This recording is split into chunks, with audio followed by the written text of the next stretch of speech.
കൊല്ലത്തിൻ്റെ സമഗ്ര വികസനം എന്ന് പറഞ്ഞുകൊണ്ട് ഒരു സെമിനാർ നടത്തി. 144 കോടി രൂപയ്ക്ക് നമ്മൾ കൊടുത്താൽ അന്നത്തെ സീവേജ് സിസ്റ്റം ശരിയായി കൊടുക്കാമെന്ന് പറഞ്ഞ് അന്നത്തെ മിനിറ്റ്സിലുണ്ടാകുകൊണ്ട് നോക്കിയാൽ അറിയാം. 144 കോടി രൂപയ്ക്ക് അന്ന് സെൻട്രൽ സീവേജ് സിസ്റ്റം അറിയാമല്ലോ ശരിയാക്കാമെന്ന് പ്ലാൻ സഹിതം കൊടുത്തതാണ്. എന്തായി ഇന്ന് വരെ? മാലിന്യ സംസ്കരണവുമായി ബന്ധപ്പെട്ട് നമ്മുടെ കുരീപ്പുഴ ചണ്ടിടിപ്പോ എത്ര വർഷമായി പ്രശ്നമുണ്ടായിരുന്നതായിരുന്നു. അവിടെ ബയോമൈനിങ് നടത്തി എത്രയോ വർഷങ്ങളായി കുന്നുകൂടി കിടന്നിരുന്ന വേസ്റ്റ് മാലിന്യങ്ങളെല്ലാം മാറ്റി അവിടെ ഇപ്പോൾ പൂന്തോട്ടമായി IT പാർക്ക് തുടങ്ങാൻ പറ്റുന്ന വിധത്തിലേക്ക് അവിടെ കാര്യങ്ങൾ എത്തി നിൽക്കുകയാണ്. അവിടെ BPCL-മായി ധാരണയായി തീർച്ചയായും മാലിന്യ സംസ്കരണത്തിന് ആവശ്യമായ പ്രവർത്തനങ്ങൾ നടന്നു വരികയാണ്. മാലിന്യ സംസ്കരണവുമായി ലോകത്തിന് മുമ്പിൽ മാതൃകയാക്കാൻ കഴിയുന്ന തരത്തിലേക്കാണ് നമ്മുടെ ഇവിടെ കൊല്ലത്തെ ഇടപെടൽ നടത്തുന്നത്. നിങ്ങളൊന്ന് കുരീപ്പുഴ ചണ്ടിടിപ്പോയിൽ പോയി നോക്കൂ, അവിടെ വന്ന മാറ്റം കാണൂ. പോയി നോക്കിയോ? BPCL-യുമായിട്ട് അവിടെ ധാരണ ഒപ്പുവെച്ചിരിക്കുകയാണ്. എന്തെങ്കിലുമൊക്കെ പറയാതെ അവിടെ BPCL-യുമായിട്ട് ധാരണാപത്രം അവിടെ മാത്രമേ അങ്ങനെ ഒരു ബോർഡ് കണ്ടിട്ടുള്ളൂ. അങ്ങോട്ടും പോകുമ്പോ ഇത്തരം സ്റ്റാറ്റ്യൂട്ടറി വാർണിംഗ് ആയിട്ടുള്ള ബോർഡുകൾ എങ്ങും കണ്ടിട്ടില്ലേ? ആദ്യമായിട്ട് കാണുവാണോ? അത്ഭുതമാണോ?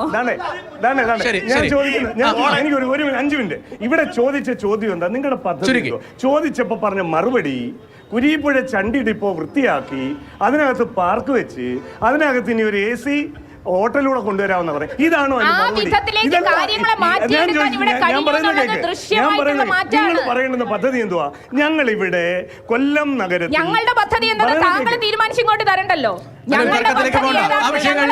കൊല്ലം കോർപ്പറേഷൻ ഞാൻ ചോദിച്ചോട്ടെ ഒരു വിഷയത്തിൽ തന്നെ മാലിന്യ സംസ്കരണവുമായി ബന്ധപ്പെട്ട് കഴിഞ്ഞ 20 വർഷമായി 180 കോടി രൂപയുടെ പദ്ധതി ഇവിടെ വന്നു. 50 കോടി രൂപയുടെ ഈ മെഷീനറികൾ ഇവിടെ കിടന്ന് നശിക്കുന്നു. 50 പിക്കപ്പ് വാനുകൾ അവിടെ കിടന്ന് നശിക്കുന്നു. ഇതല്ലാതെ ഇവിടെ അടിയിൽ കൂടെ കുഴിച്ചിട്ട ഈ ലൈൻ അല്ലാതെ തുരുമ്പെടുത്ത ലൈൻ അല്ലാതെ ഇതിനു വേണ്ടി എന്താ പദ്ധതി? ഈ പാവം പിടിച്ച മനുഷ്യർ ഒരു തങ്ങൾ കുഞ്ഞ മുസ്ലിയാര് അദ്ദേഹത്തിന്റെ ഓർമ്മയ്ക്ക് വേണ്ടി ഒരു പാർക്ക് പണിയിട്ടുണ്ട്. അതിനകത്ത് അങ്ങാണ് പോയി ഇരുന്നാൽ ദൈവമേ വല്ലാത്ത അവസ്ഥയാണ്. ഇനി വേറെ സാധനമുണ്ട്, സ്ത്രീ സൗഹാർദ്ദ പാർക്ക്. ഏതെങ്കിലും സ്ത്രീകൾ കൊല്ലത്തെന്ന് പറഞ്ഞിട്ട് എന്നാൽ പിന്നെ സ്ത്രീ സൗഹാർദ്ദ പാർക്ക് എന്ന് പറഞ്ഞ് സന്ദർശിക്കാൻ പോയി കഴിഞ്ഞാണല്ലോ അവിടുന്ന് മാനാഭിമാനത്തോടെ രക്ഷോട്ട് വരാൻ പറ്റത്തില്ല. എങ്ങനെ ദൂർത്തടിക്കണം അതിലുള്ള പാർക്ക്. ഇനി കൊല്ലത്ത് വേറെ പ്രത്യേകത ഉണ്ട് ഞങ്ങൾക്ക്, അതറിയാമോ? കൊല്ലത്ത് മാത്രമാണ് ഒരു സവിശേഷമായ പ്രത്യേകത ഉള്ളത്. ഒരു പാലം വന്ന് ഇങ്ങനെ നിൽക്കുക, എങ്ങോട്ട് പോകണമെന്ന് അറിയത്തില്ല.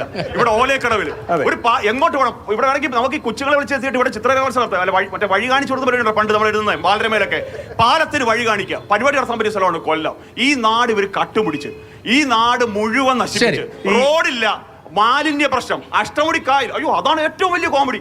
അഷ്ടമുടിക്കായലിന്റെ നവീകരണമാണ് ഏറ്റവും വലിയ ചിന്ത നമ്മൾ തന്നെ ആയിരിക്കും. കാരണം അതൊക്കെ ഭാവിയുള്ള പുതുതലമുറ രാഷ്ട്രീയ പ്രവർത്തകരാണ്.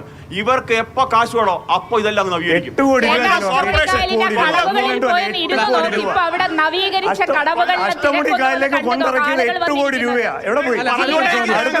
ജനങ്ങൾ ഇത് പറഞ്ഞുകൊണ്ടേ നിങ്ങളുടെ അഴിമതി പറഞ്ഞുകൊണ്ടേയിരിക്കും. പറഞ്ഞ് ജനങ്ങൾ മാറ്റും. ഇല്ലാത്ത കാര്യം പറഞ്ഞാൽ കൊല്ലത്തെ ജനങ്ങൾ വിശ്വസിക്കാൻ പോകുന്നില്ല.